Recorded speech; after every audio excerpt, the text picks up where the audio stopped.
All right, everyone, welcome to the StatsEdge Trading Trade of the Week. So, for everyone who's new here, welcome. Again, I am a technician, a quantitative trader, and over at StatsEdge Trading, what we do is we go through and I build systems. I run those systems, backtest them for 30 years plus, make sure that we're trading with an edge that we can actually prove.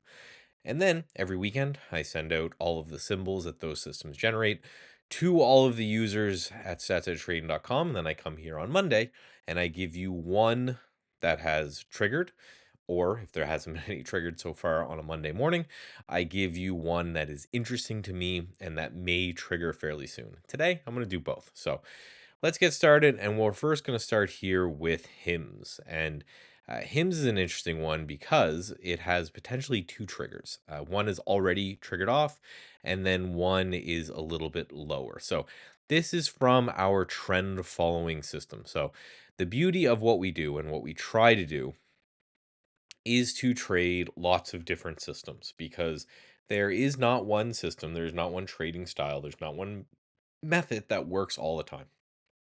So during this period of time in the market, we were sitting mostly in cash and trying to buy dips and sell rips, basically stay alive while the market was doing this.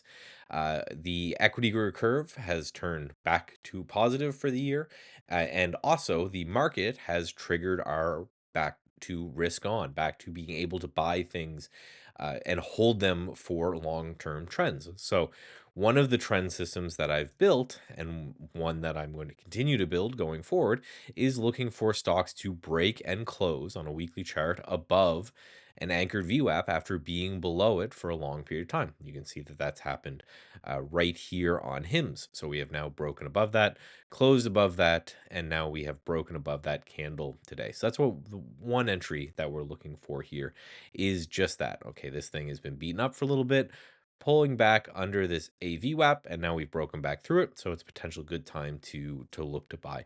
Now it has earnings tonight is the big worrisome. So we don't know what's going to happen on earnings. Me personally, I'm going to sit out and I'm going to wait till after earnings because this is a very long term trade. What we're trying to do on a trade like this is hold it as long as it is above the 50 period moving average. So we could be in, I've been in some of these stocks for potentially years before I get triggered out. So I don't feel the need to get involved right now, and I will wait till after earnings. Now, the risk that I'm taking is that we're going to just gap up on earnings to $100 and just rip to the moon. And then I'll miss it. That's okay. But a little bit of a gap down on earnings, probably buyable for me, or some sideways chop, also probably buyable for me as well. But I said I'd give you two setups, and that's because it's also on our pullback algorithm. So, and you can find all of these. I have the month by month breakdown of the return of all of the strategies and the combined strategies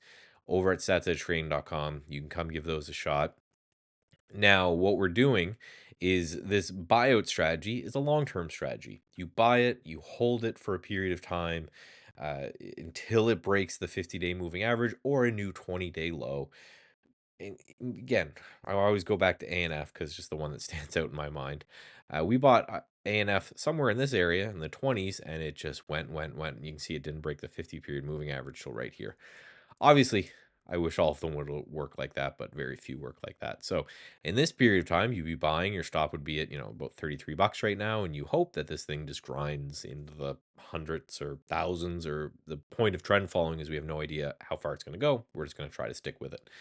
This other setup is more of a short-term trading strategy. And the idea behind this one is we're looking for a stock that has surged up recently and does a quick pullback. So this has to happen this week, and it has to come down to this kind of $35 area. If that happens, that's an additional trade that, again, we could take as I'm buying this for a trend following system, but then I'm also just bidding into it for this pullback system. The other thing that you could do is potentially combine the two trades. So if it gets down to $35, maybe you buy it for the pullback system, which is meant to be exited about a week later. However, if we get back up and through the price for the trend following system, maybe to say, you know what? I got a better price in the trend following system. I'm going to do the same 50-day moving average stop, the same 21 or 20-day low break stop. I'm just going to let it go. The benefit of doing something like that is you got a better price. So again, you can treat it as however you want. The idea is if we can hold above this anchored VWAP right here, this may be the start of a new trend. Or if we pull back here, it might be a short-term trade for a bounce higher. Now, I will say, trend following systems generally have sub 50-50 win rates, and so do mine, right? So this is wrong more often than it's right. However, with trend following systems, that's not the point. The point is what you're trying to do is take a small hit after small hit after small hit, every now and then just completely knock it out of the park and the stock moves higher.